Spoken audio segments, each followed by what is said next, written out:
الحمد لله نحمده ونستعينه ونستغفره ونؤمن به ونتوكل عليه ونعوذ بالله من شرور أنفسنا ومن سيئات أعمالنا من يهده الله فلا مضل له ومن يضلله فلا هادي له ونشهد أن لا إله إلا الله وحده لا شريك له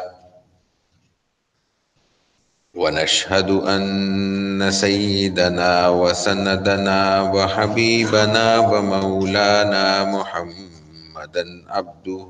ورسوله صلى الله تعالى على خير خلقه وبارك وسلم تسليما كثيرا كثيرا أما بعد فأعوذ بالله من الشيطان الرجيم بسم الله الرحمن الرحيم وما خلقت الجن والإنس إلا ليعبدون وعن عائشة رضي الله تعالى عنها قالت قال النبي صلى الله عليه وسلم لا هجرة بعد الفتح ولكن جهاد ونية وإذا استنفرتم فانفروا صدق الله العظيم وصدق رسوله النبي الكريم ونحن على ذلك لمن الشاهدين والشاكرين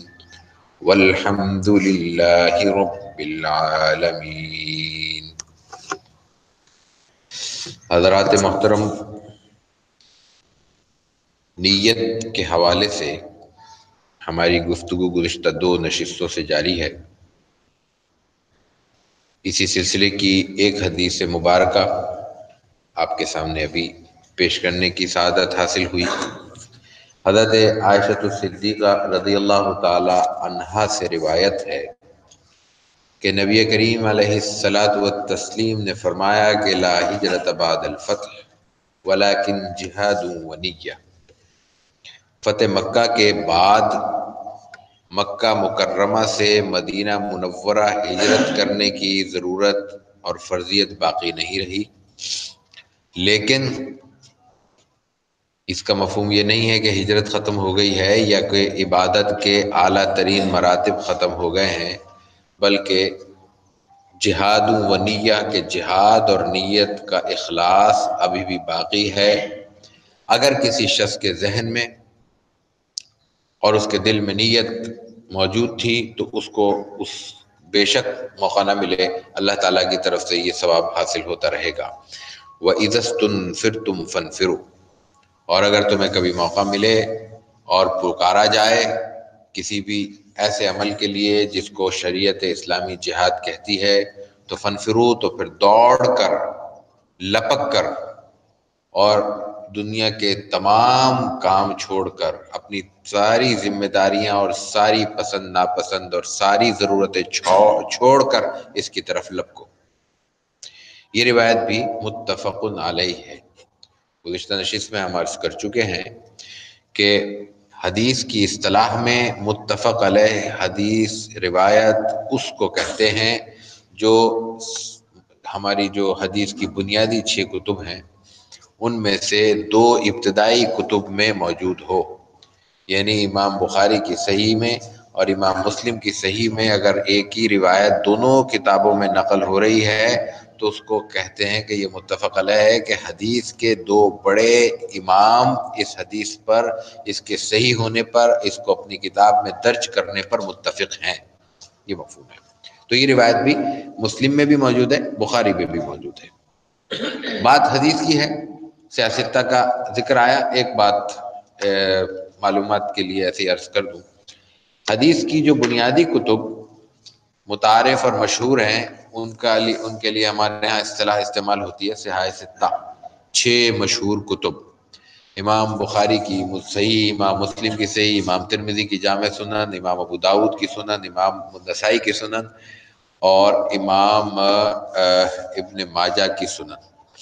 یہ 6 کتابیں۔ لیکن یہ 6 کی 6 کتابیں تیسری صدی میں لکھی گئی ہیں، مرتب ہوئی ہے۔ لکھنے سے مراد کتاب کے فارمیٹ میں حدیثیں اس طرح جمع کی گئی ہیں ریٹن میں، تحریر میں، تیسری صدی میں۔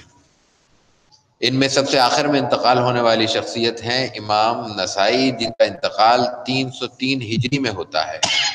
تو 303 ہجری سے پہلے یہ کتابیں ساری مرتب کی گئی ہیں اور 200 کے بعد مرتب ہوئی ہیں، تو تیسری صدی میں ہوئی ہیں۔ لیکن اس سے پہلے حدیث کی کتابیں لکھی جا چکی تھیں، مرتب ہو چکی تھیں، محفوظ تھیں، اور ان کا بڑا حصہ الحمدللہ آج بھی محفوظ ہے۔ یہ کتابیں اپنی ترتیب کی وجہ سے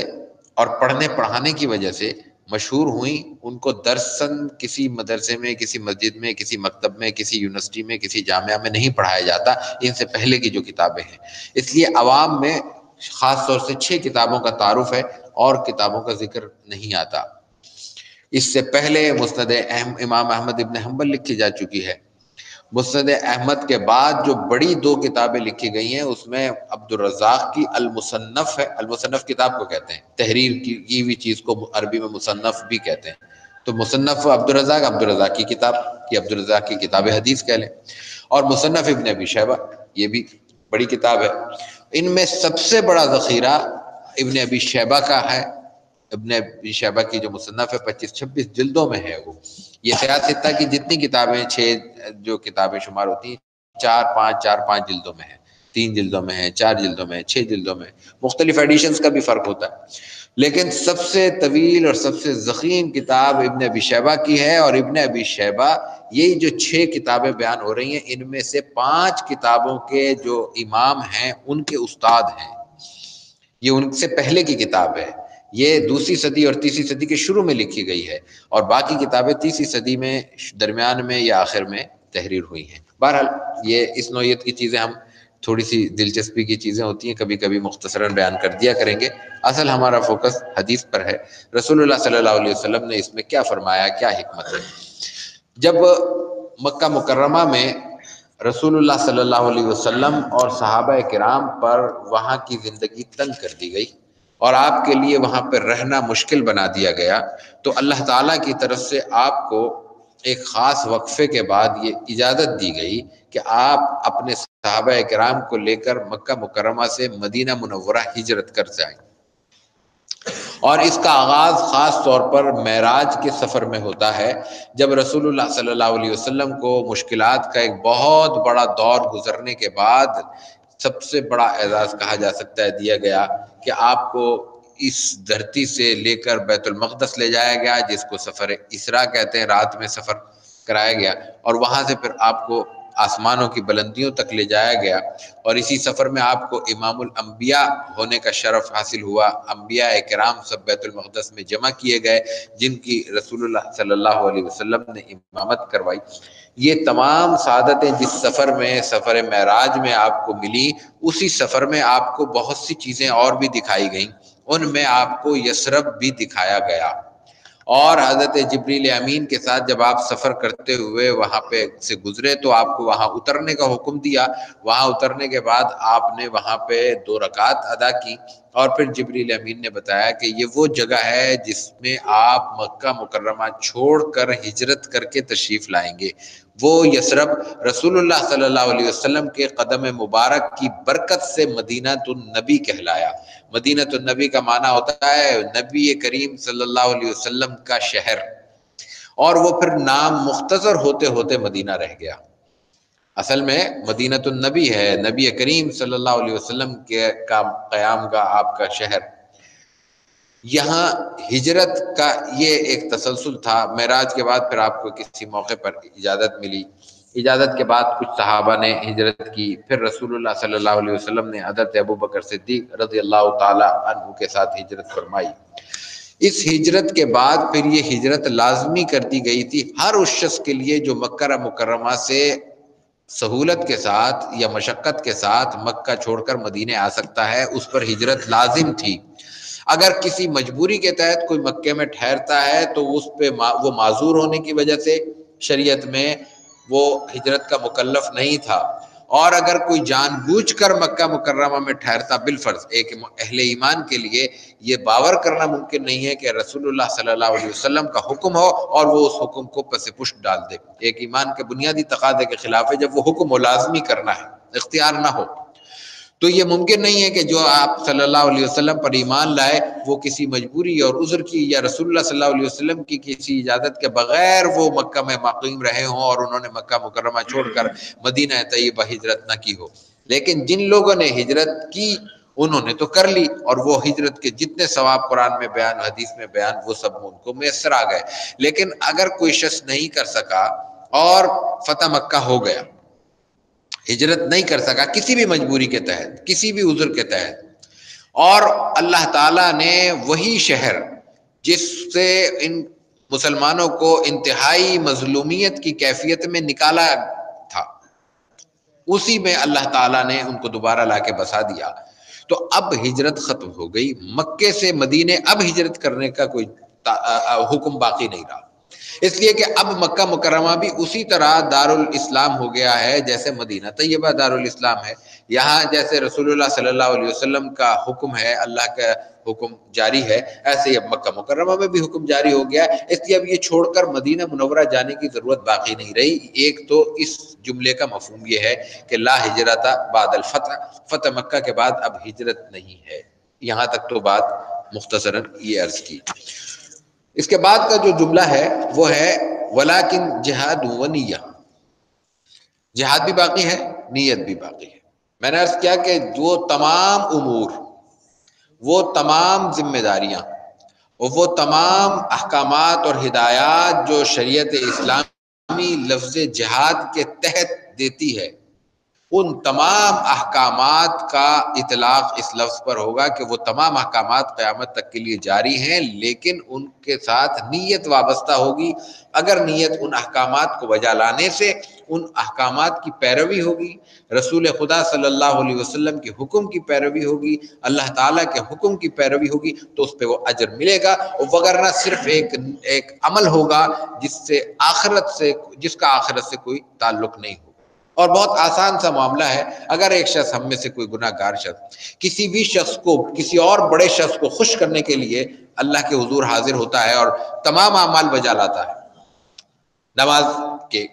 یعنی وہ کھڑا بھی ہوتا ہے اور تلاوت بھی کرتا ہے اور سجدے میں بھی جاتا ہے اور رکوع میں بھی جاتا ہے، نیت باندھتا بھی ہے اور سلام بھی پھیرتا ہے، لیکن اس کا مقصد صرف اور صرف یہ ہے کہ میرے ساتھ جو میرا باس کھڑا ہے اور جو بڑا دیندار ہے اور جو دینداروں کو پسند کرتا ہے، نمازیوں کو پسند کرتا ہے، میں اس کی گڈ بک میں آنا چاہتا ہوں، میں اس کو خوش کرنا چاہتا ہوں۔ تو اس اٹھک بیٹھک کا اللہ سے کیا رشتہ، اس اٹھک بیٹھک کا رب سے کیا تعلق، اور اللہ کو اس اٹھک بیٹھک کی کیا ضرورت ہو سکتی ہے؟ یقیناً وہ نیت نہ ہونے کی وجہ سے اللہ تعالیٰ کے ہاں قابل قبول نہیں ہوگا۔ یہی معاملہ اس کے بعد تمام احکامات کا ہے۔ میں نے ایک لفظ استعمال کیا کہ وہ تمام امور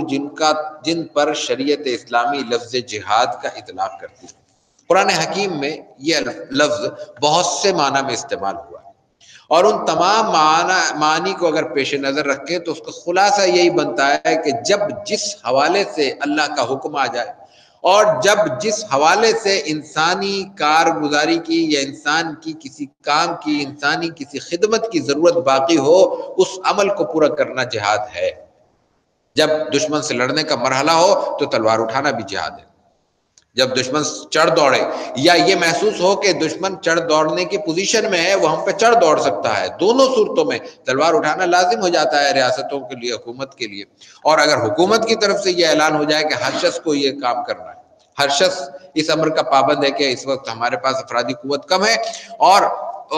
اس کو افواج کے شانہ بشانہ اس کو لڑنا ہے، تو اس میں ہر شخص کے لیے لازم ہو جاتا ہے کہ پھر وہ اس حکم کی پوری پیروی کرے۔ اور اسی کا مفہوم ہے کہ وَإِذَا اسْتُنْفِرْتُمْ، آگے جو روایت کے الفاظ ہے جہاد و نیت، وَإِذَا اسْتُنْفِرْتُمْ فَانْفِرُوا،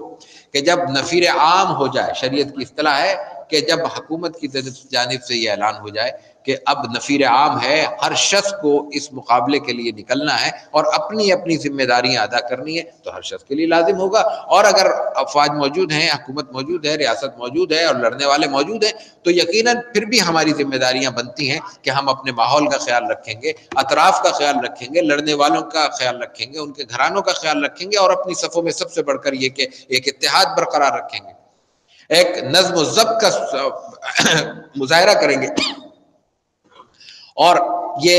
پیغام دیا جائے گا کہ اس معاملے میں ہمارے اپنے داخلی معاملات جس قدر بھی ہوں، لیکن اس معاملے میں ہم متحد ہیں اور متفق ہیں، اور یہ ہر باشعور شخص کا فیصلہ یہی ہوگا۔ ایک تو معاملہ یہ ہے، لیکن یہ ایک قسم ہے اور یہ ایک مخصوص حالات کے سے وابستہ ایک قسم ہے، لیکن لفظ جہاد اور اس کا اطلاق اور قرآن کریم میں جس تفصیل کے ساتھ اس کا حکم دیا گیا ہے، اس کی روشنی میں اس کے اطلاقات کسی مخصوص حالات تک محدود نہیں کیے جا سکتے۔ ان کا عمومی حکم یہی ہوگا کہ اس کے بہت سی شکلیں ایسی ہوں گی جو ہر وقت ہم سے وابستہ ہوں گی، اور اس پر رسول اللہ صلی اللہ علیہ وسلم کے احکامات بھی شاہد ہیں، قرآن کریم کے آیات بھی شاہد ہیں۔ رسول اللہ صلی اللہ علیہ وسلم سے کتنے معاملوں میں پوچھا گیا، حتیٰ کہ میدان جنگ میں نکلتے وقت بھی بعض اوقات پوچھا گیا، کسی سے کہا گیا تو اس نے کہا کہ بھئی تمہارے لیے یہ ذمہ داری ہے، تمہاری یہ ذمہ داری ہے، تم یہی ذمہ داری ادا کرو، اور اسی میں تمہارے لیے تمام احکامات اور تمام ثواب اور اجر و ثواب اور درجات ہیں۔ خواتین نے پوچھا کہ ہمارے لیے کیا، ہمارے لیے یہ جو اتنا بڑا آپ ثواب بیان کرتے ہیں جہاد کا، اس کے لیے ہمارا کون سا، اس میں ہمارا حصہ کیسے ہوگا؟ کہنے لگے جو حج کی عبادت ہے جن پہ فرض ہے ان کے لیے جہاد کا درجہ رکھتی ہے، اس لیے کہ ایک تو مرد کے لیے حج کی عبادت، اور جو عبادت یہ ادا کر چکے ہیں فریضہ، ان کو اندازہ ہے کہ کس قسم کی مشقتیں آج کے دور میں تمام سہولتوں کے درمیان کتنی مشقتیں انسان کو جھیلنا پڑتی ہیں۔ ان مشقتوں میں پھر تصور کر لیا جائے کہ ایک خاتون کتنا مشقت برداشت کرے گی، اور وہ مشقت اس نیت سے برداشت کرے کہ یہ اللہ کے حکم کی پیروی کرنی ہے، تو اس سے انسان کو اندازہ کیا جا سکتا ہے۔ تو وہ تمام قسمیں جس میں انسان کو مال خرچ کرنا ہو، جان خرچ کرنا ہو، اپنی صلاحیتیں خرچ کرنا ہو، اپنے اللہ تعالیٰ نے جو کچھ ہمیں اختصاص دیا ہے، جو ایکسپرٹیز ہمیں عطا کی ہے، جس میدان میں ہمیں مہارتیں دی ہیں، جو فن ہمارے ہاتھ میں ہے یا ہمارے ذہن میں موجود ہے، اس کو خالص اللہ کی رضا سامنے رکھتے ہوئے لوگوں تک منتقل کرنا، یہ سب سے بڑا جہاد ہے۔ اگر کسی کے پاس مالی وسائل ہیں تو وہ اس لیے نہیں ہے کہ وہ اپنے ان مالی وسائل کو اپنے اور اپنے چند خاندان کے افراد کے لیے مختص کر لے، بلکہ وہ اس لیے ہیں کہ وہ تمام ضرورت مند اس کے زیر نگی موجود، اس کے زیر دست کام کرنے والے افراد ان سے متمتع ہوں گے اپنی ضرورتوں کے مطابق۔ یہ مفہوم بھی نہیں ہے کہ سب کما کے سب لٹا دیا جائے گا، کہ یہ ممکن نہیں ہے کسی شخص کے لیے کہ خود کمائے اور سب کچھ لٹا کے گھر آ جائے، وہ چند لوگ ہوتے ہیں، وہ معاشرہ، پورا معاشرہ اس اصول پر نہیں چل سکتا۔ تو اللہ تعالیٰ اور شریعت اسلامی کوئی ایسا حکم نہیں دیتی جس پر ایک انسان کے لیے عمل کرنا ممکن ہی نہ ہو۔ لا یکلف اللہ نفسا الا وسعها، انسان کی جس قدر طاقت ہے اس کو اسی قدر اس مشقت بھی دی جاتی ہے، اور اسی قدر اس کو احکامات کا پابند بھی بنایا جاتا ہے۔ یہ بیان جاری ہے، اس موضوع کی احادیث اور آئیں گی تو انشاءاللہ بات واضح ہو سکے گی۔ دوسری جو آگے احادیث آ رہی ہیں ان میں اس کے مزید پہلو پیش ہو رہے ہیں، اس لیے ہم اس بات کو یہیں پہ ختم کرتے ہیں، اور چونکہ اس روایت کے ترجمہ بھی ہو چکا ہے، اس لیے اب ہمیں اس موضوع پہ مزید بات کرنے کی ضرورت محسوس نہیں ہوتی۔ اللہ تعالی ہمیں عمل کی توفیق عطا فرمائے۔ وآخر دعوانا ان الحمد للہ رب العالمین۔